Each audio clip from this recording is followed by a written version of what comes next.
I am sitting here with Stephenie Meyer, the author of the wildly, insanely popular series of books, Twilight. Stephenie, welcome. Hi, Andrew. I couldn't help but sort of when I was reading the press notes, and I'm a fan of the novels, and of course people are calling you the next Joe Rowling, they're... So I always am curious between, artists. Have you heard from her? Has she given you any advice? Has there been any sort of contact? No.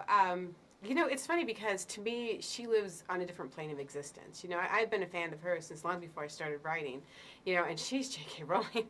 That's a whole other thing. The comparisons are actually, I think, pretty silly because there's never going to be another J.K. Rowling. It's not me. But I love her stuff and just so interested in her.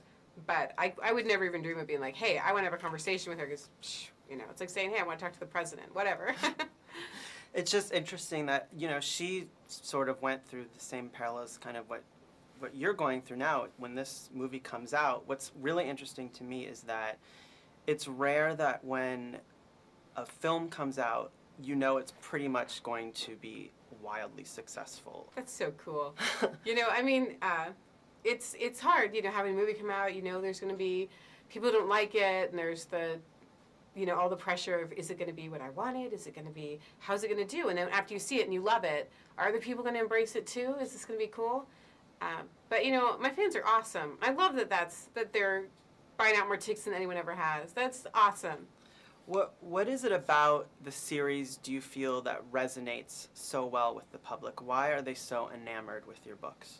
I really don't know. I mean, there's so many great books out there. I can only guess that when I was writing them, I put so much passion into it, and it was so personal.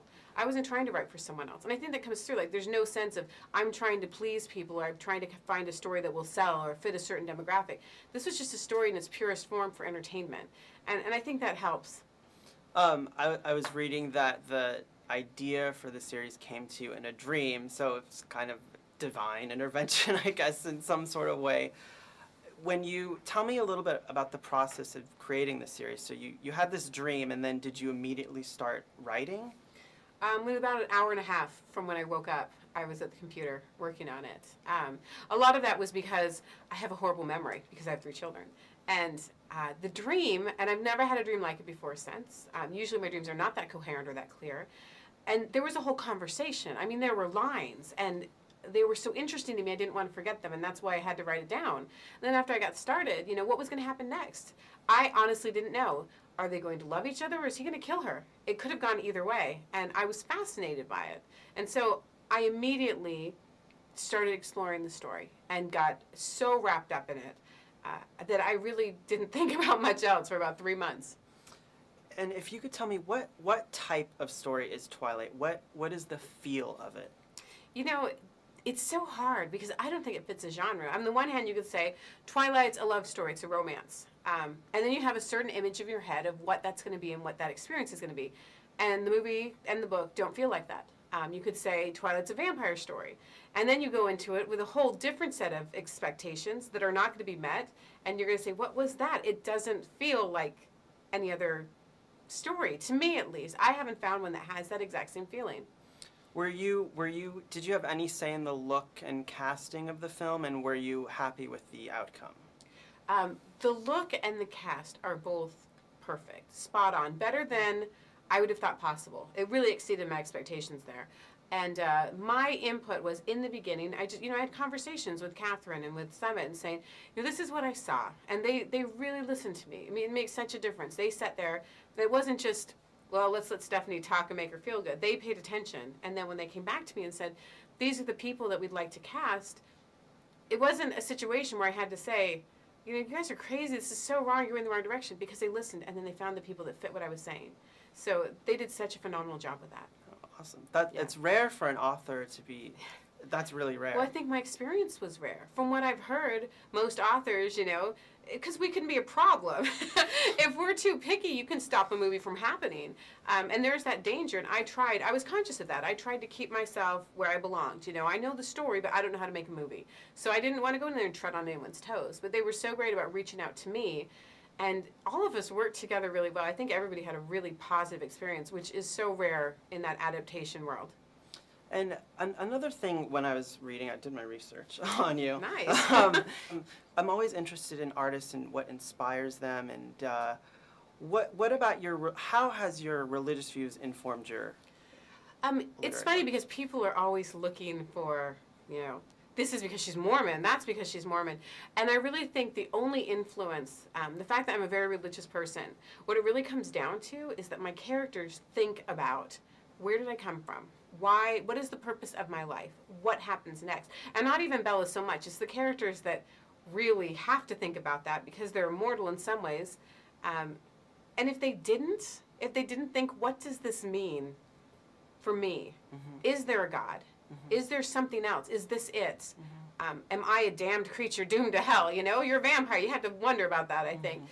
If they didn't ask those questions, and it's not central to the story, it's just part of their characters, but if they didn't ask that, they wouldn't feel like real people. They'd feel like cardboard cutouts who just live in that moment. And real people think about the rest of the moments, not just the one they're in. What has the response been in the LDS community to your novels? Because obviously vampires in any religion aren't necessarily, Well, I mean, I have never wanted to be someone who speaks for LDS people because I'm myself, and I try and live my life as well as I can. And I was worried because you hear vampires and you automatically think dark and gruesome, some cases very sexual. But if you read my books, I think there's no problem there. There's no conflict between what I believe and what I write. It's not a religious story, but it's not a dark or evil story either. As far as how the Mormon community feels about me, I've had so much support. I mean, the events I do in Utah are the ones that sell out the fastest, and I have to add an extra one. And I'm pretty sure every theater in Utah is sold out for opening night, from what I hear. My sister lives near Salt Lake, and the support there is crazy. So it's been nothing but positive. I haven't gotten anything negative. oh, that's fantastic. Will there be another book after Breaking Dawn? There'll be lots more books. Books about the Cullens? Probably not for a while. I mean, I hate to say no absolutely because I'm still living in that world. I'm still involved with the movie, and I haven't said goodbye to it completely. And I don't know, in 5 years, in 10 years, am I going to miss them so badly that I have to go back? They've been a part of my life for 5 years. My closest companions in some ways because they're always in my head.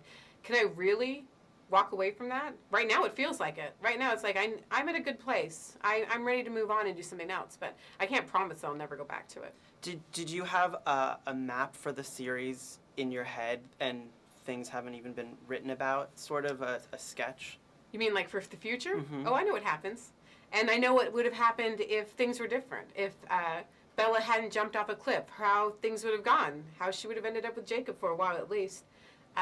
There were so many stories when you set out to write one and so many paths. And you know which one is the one that's most true to your characters. But there's always other stories. And yeah, I know where the Cullens would be in 10 years and 50 years. Absolutely. Thank you so much. Oh, you're welcome. Thanks.